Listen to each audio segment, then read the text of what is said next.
The content of this podcast is based on medical fact and evidence-based practice from credible authoritative sources, but is not a substitute for your institution's policies, procedures, common sense, or good judgment. The views and opinions are those of Eric Bauer and FlightBridgeED in their entirety. This is the FlightBridgeED Podcast, critical care and emergency medicine education for nurses and paramedics. Here's your host, Eric Bauer. Hey everybody, welcome back. I wanted to take a short time and I wanted to kind of do a podcast that focuses on how to read a trial, how to read a study. Have had a couple emails and I've discussed this in depth regarding doing a podcast like this on the Second Shift podcast. And my wife had actually come to me about 6 months ago and had recommended that we try to do a podcast and teach or try to kind of guide people down the right path of how to read a study and what do all these different terms mean? What do the statistics mean? How do you interpret those things? So I found actually a really cool paper that I will put in the show notes. And again, remember the show notes, you have to actually go to the actual website, which is www.FlightBridgeED.com. Find the podcast that we're talking about. So this podcast, I'm going to name it How to Read a Clinical Trial Paper. The actual paper I came across is titled real similarly to that, and it's How to Read a Clinical Trial Paper, a lesson in basic trial statistics. So this is quite a long paper. I'm going to try to kind of hit the high points and talk about different things that we want to look at based on how we apply this to our field, our kind of subset of medicine. Shouldn't take too long. We'll try to do this in 15 or 20 minutes. Again, if you have any questions, if you ever have any ideas for podcasts, always feel free to reach out to me, email me, and I'll try to, I respond very, very quickly. I try to respond within 24 hours, and we will try to do something based on your idea. So again, the podcast title is How to Read a Clinical Trial Paper. Oftentimes, we forget the magnitude and the importance of research and the research out there. And if you've listened to our podcast for some time, I mean, you know that I started FlightBridgeED based on just trying to disseminate that information to these rural areas to try to broaden the pre-hospital environment's understanding of cutting-edge medicine. I don't think that we should have a big, gap like we see in some areas of medicine. We should be trying to do the most cutting edge based on research and evidence and try to bring that high level critical care, ICU level care to the streets and to the HIMSS environment, to the pre-hospital environment. So we have to be able to read these studies and articulate and understand what they mean. So the first thing that we should always be looking at is first understand how the research results apply to the clinical practice. Does this study apply to my practice? Does this study apply to my patients? Oftentimes, one of my mentors, actually one of my direct boss, he often will ask me, or say, does the anesthesia literature, does it correlate with pre-hospital medicine? And even though we can look at some of the things that anesthesia does, and we can say, yeah, they RSI their patients, does it always fit the pre-hospital environment? And the answer is no. So we've got to be able to look at the study and we have to say, does this apply to our setting? That's very, very important. Number 2, did the study do a good job applying similar patients with regards to population, demographics, disease types, and severity? Or were the patients all over the place? I think that's also very, very important. Do you have a group of patients that can all be looked at? They're all similar. Their severity scale is the same. And can we look at that sample size, that population, and know that we have consistency? Another thing that we want to look at is what's called the dropout rate. Obviously, in any trial, you have patients that are going to drop out. We're going to talk about the different types of trials.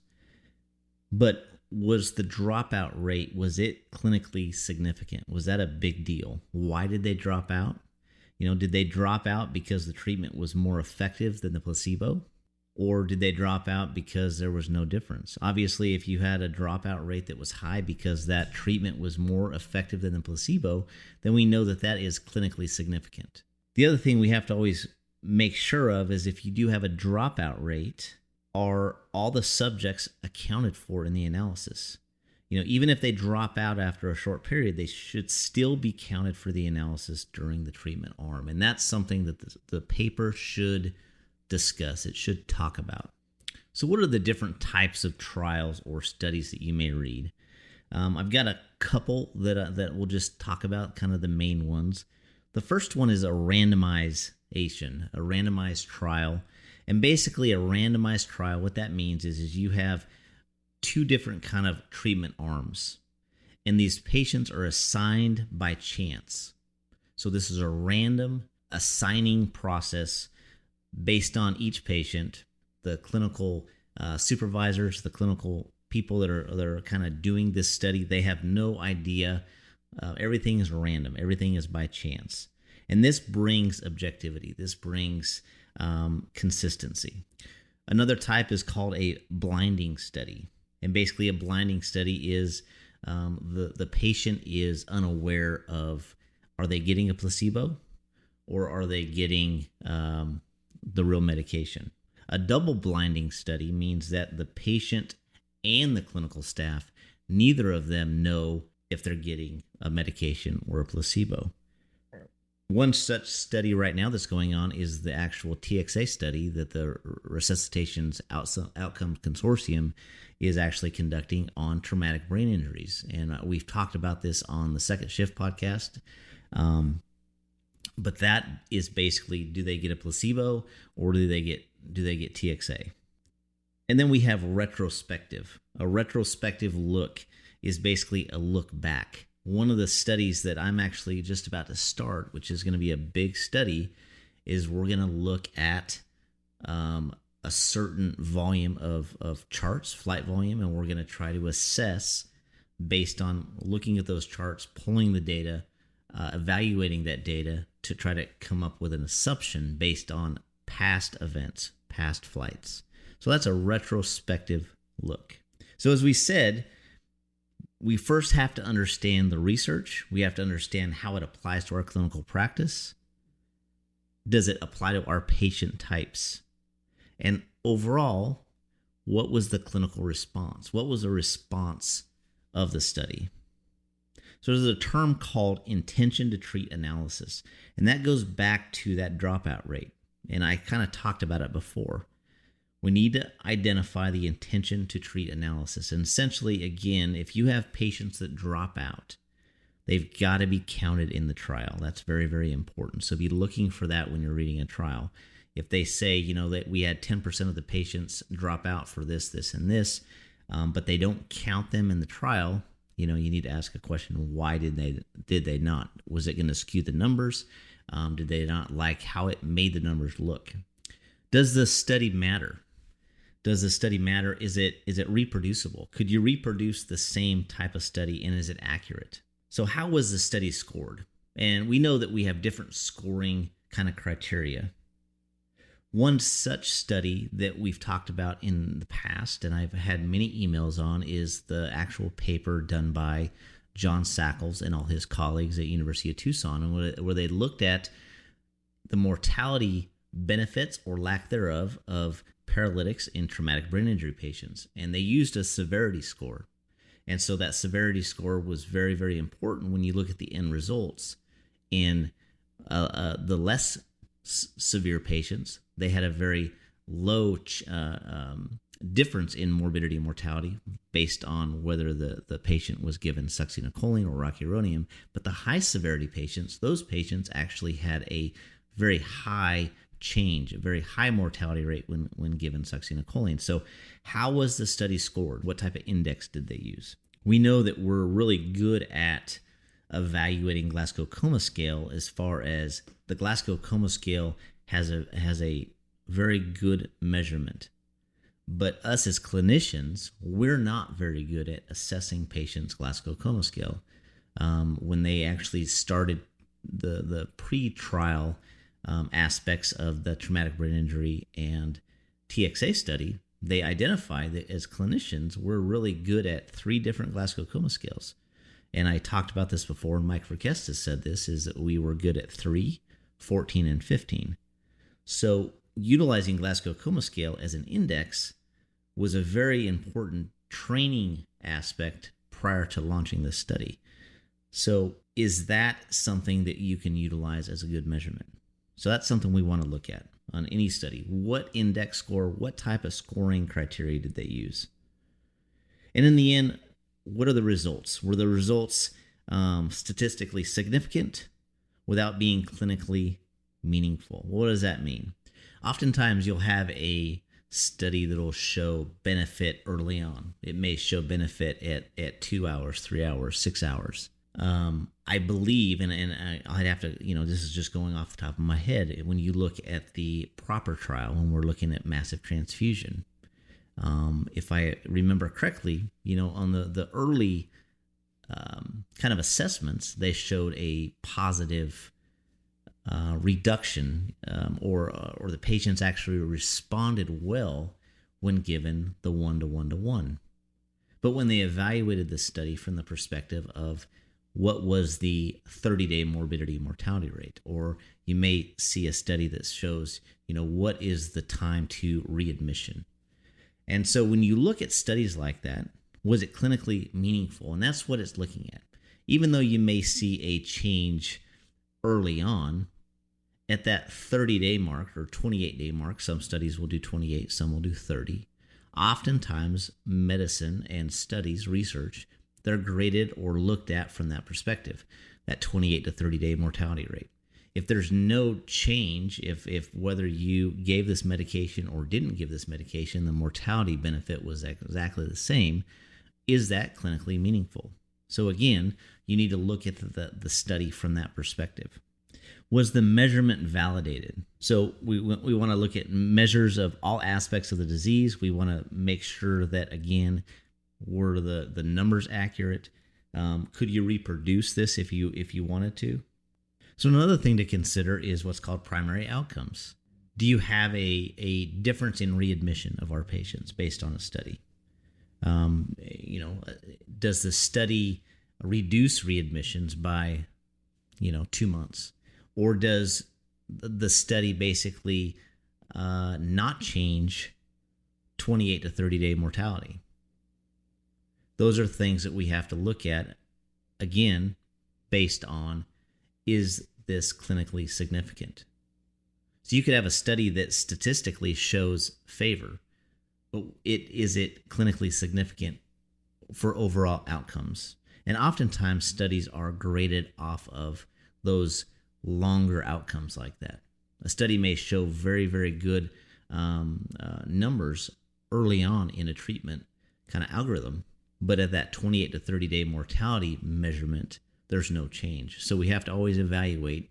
Yes, it shows positive progress maybe early on, but there's no change at that 30-day. Is that clinically significant? So it's something to always consider. That doesn't mean that the study's not valid. It doesn't mean that the study doesn't show potential, but we always want to kind of look at it from that perspective. Another thing is what's called surrogate outcomes. So essentially, surrogate outcomes are based on biomarker levels. This doesn't look at the overall study. So basically, if we look at this, a glaring example of misuse of surrogate markers was the use of a class 1 antiarrhythmic medication to prevent sudden cardiac death based on evidence that their medication suppresses the number of PVCs. Previous research had shown a correlation between PVCs and poor clinical outcomes. However, a prospective randomized trial comparing these drugs to placebo showed an increased risk of cardiac death in the treatment arm despite successful suppression of PVCs. Such faulty reasoning likely led to many deaths and is a lesson of the importance of surrogate outcome choices.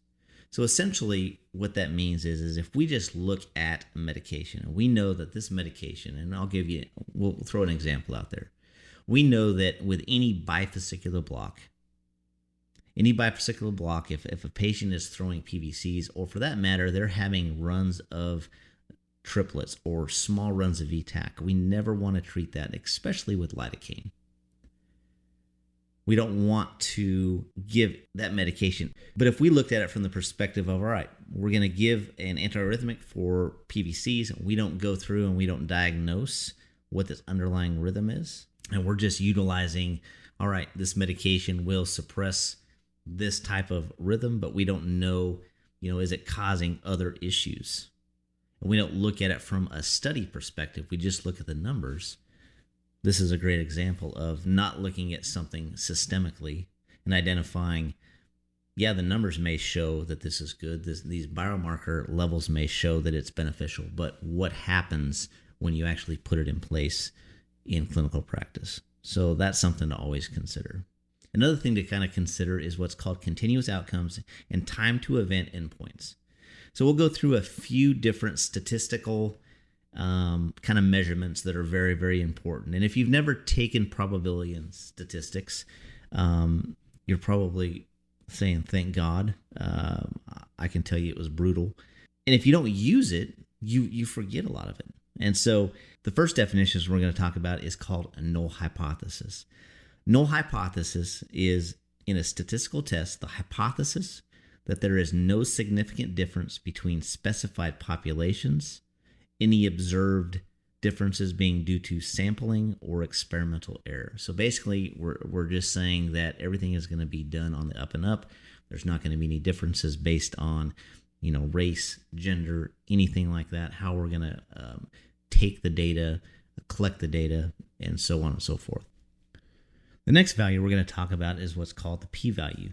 A p-value indicates the size of an effect. So strong evidence means big effect. A large p-value means the null hypothesis is true or provides evidence to support the null hypothesis. If the p-value is small, the null hypothesis must be false. So what you're looking for is that p-value number.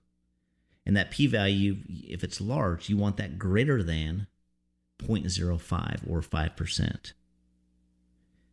If the p-value is small, you want that equal to or less than 0.05. We also want to make sure we understand that the p-value can be kind of not always correct. So you want to make sure that you look at a couple other things. The first thing is correlation. Correlation refers to the extent to which two variables have a linear relationship with each other. Another term we're going to look at is what's called confidence interval. Confidence intervals are constructed at a confidence level, such as 95%, selected by the user. Well, what does this mean?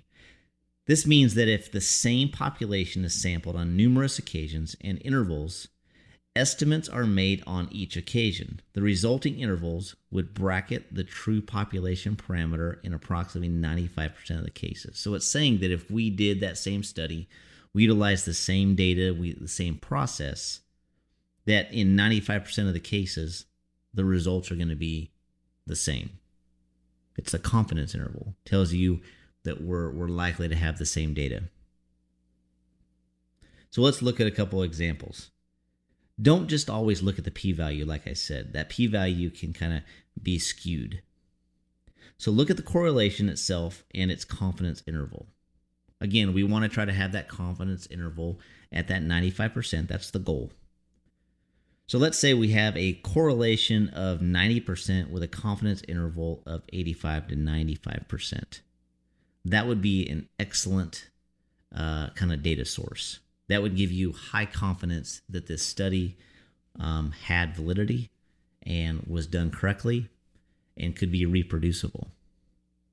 In contrast, if you had a correlation of 23% with a confidence interval between 1 and 57%, that would be a bad data point. You would not maybe have confidence in that study. A study that reports a correlation and gives a p-value but not a confidence interval means you should always have caution.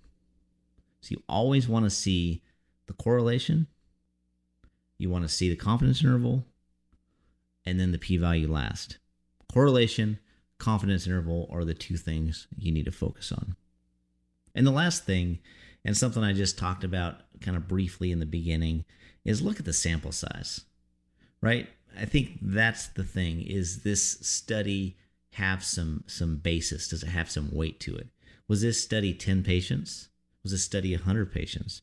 Or was this study greater than 20,000 patients like we saw with the CRASH 2 study, right? Anything that's got substance, it's got a huge sample size, a huge population, obviously that data is going to be more pronounced. It's going to have strength to it, whether it's positive or negative for what the null hypothesis was. It's telling you that you have a pretty good idea based on the larger population. So a large population, the larger the population, I think you can kind of give more weight to the study. As I said, I'm going to post this in the show notes. I encourage you to read the article. I thought it was well done. And, this is something you're going to have to practice. You're going to have to read a lot of studies and just kind of apply these things. And I think once you start doing it, you hopefully will have a better understanding of what you're reading. You can form opinions and hopefully become better at differentiating between a good study that's got some backing or a study that may not merit our attention.